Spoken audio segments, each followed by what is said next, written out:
nako, hindi na talaga ako magpapautang. Sabi mo, pero bakit nautangan ka pa rin? Ang beshi mo dyan. Bakit nga ba mga kasari? Gusto mo ba ang ganitong topic?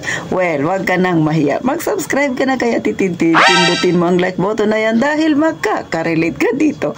At syempre pa, pakishare naman mga kasari. At sa mga beshi ko dyan na nakasubscribe kaya titintin, please naman, wag naman kayong mag-unsubscribe. Please lang. At ito na, umpisahan na natin ang real talk nating chismisan. Isa ka ba sa nangako sa sarili mo ngayong taon na ito at titintin, lalo na may tindahan ka, hindi na ako magpapautang? Natupad mo na ba yan? Baka ngayong buwan lang ng January yan, February, baka sa susunod na buwan, mga ilang buwan pa, mauutangan ka na naman mga kasari. Sa totoo lang, hindi talaga maiwasan kapag may tindahan ka. Nangyayari talaga yan mga kasari. At kahit ako, nangyayari din yan sa akin. Pero, ay, hindi naman masama ang magpautang. Piliin mo lang yung mangungutang sa'yo na siguraduhin mo na marunong siyang magbayad. At kung sakali, mga kasari, na hindi talaga maiwasan na nagpautang ka, siguraduhin na pag nagpautang ka ay huwag mong ibigay lahat. Dapat meron kang panuntunan doon sa isang tao na mangungutang sa'yo. Dapat kausapin mo siya, eto lang yung pwede kong ipangutang, hanggang sa ganito lang ang kaya kong ipautang sa'yo. Dapat may usapan kayong ganyan para malinaw sa nangungutang at malinaw din sa yung nagpapautang. Pero bakit nga ba kahit anong sabihin natin ay talaga namang nauutangan pa rin tayo? Pauna lang hindi masama ang mangutang. Pero kung mangungutang ka, dapat alam mo yung responsibilidad mo. At kung mangutang ka, dapat yung kaya mo lang bayaran. Ipinagpapauna ko na yan. Kasi baka mamaya may maka-misinterpret ng sinasabi ko na baka may burit-burit lang yan si titintin. Bakit masama ba mangutang? Mga tipong ganun mga kasari. Kaya kinaklaro ko lang, hindi masama ang mangutang as long as marunong kang magbayad at kaya mong bayaran ang inutang mo. Maging paninda man yan, maging halaga man yan.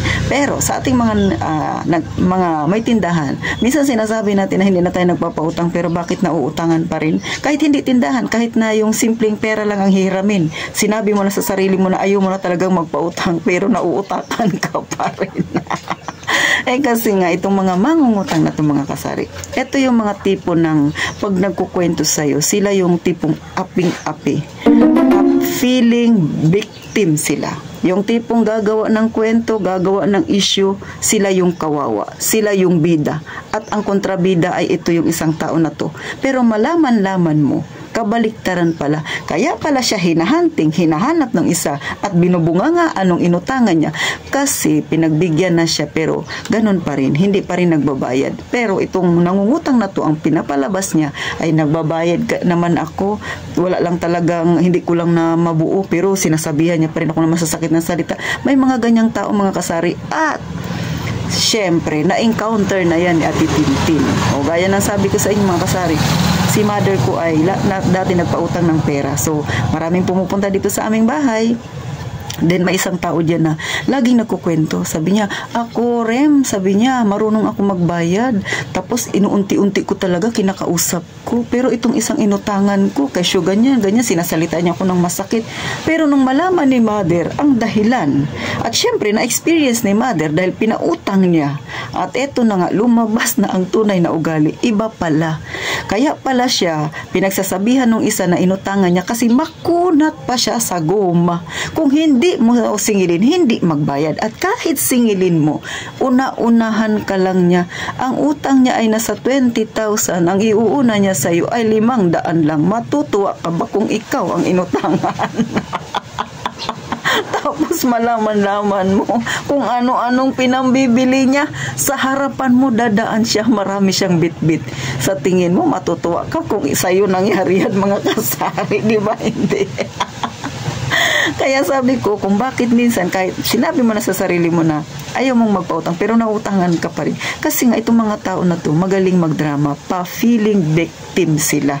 Sila yung tipong kala mo inaapi, kala mo yung abang-aba talaga sila, kawawang-kawawa sila. Sa kwento nila sa'yo, kawawang-kawawa sila, pero malaman-laman mo, sila pala itong balasubas. Kaya pala, hinahanting ng mga inutangan niya at hindi lang basta isa, dalawa, kundi marami kayo na inutangan niya na hindi niya binayaran.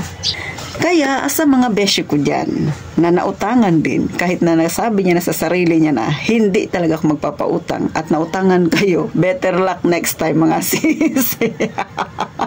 Huwag kang mag-alala, hindi lang ikaw ang ganyan. Marami pang iba mga kasari na yung mga ganitong tao ay nakakabiktima talaga ng mga taong inosente.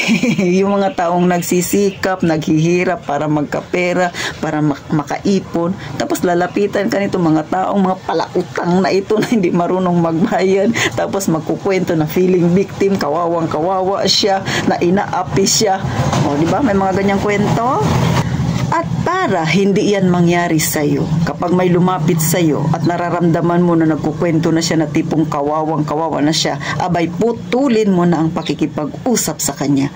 Bakit? Baka madala ka. Bakit? Baka mapautang mo siya at ikaw ang sunod na mabiktima. Tandaan, kapag may tindahan ka, taon-taon mayroon tayong permit na nire-renew. Yang ipinautang mo sa kanya, itago mo na lang. Dahil sa huli, ikaw ang kawawa at ikaw ang magiging masama sa paningin ng mangungutang sa'yo na hindi marunong magbayad. So hanggang dito na lang si Ate Tintin. Ngingisi-ngisi man ako mga kasari sa kwentong ito, pero real talk ito. Nagpapaalala lang si Ate Tintin. Mahirap kitain ang pera, kaya pag-ingatan mo ang perang pinaghirapan mo. So paano? Magkita tayong muli sa susunod na vlog ni Ate Tintin. At gaya nga ng lagi kong sinasabi, mag-iingat tayong palagi mga kasari.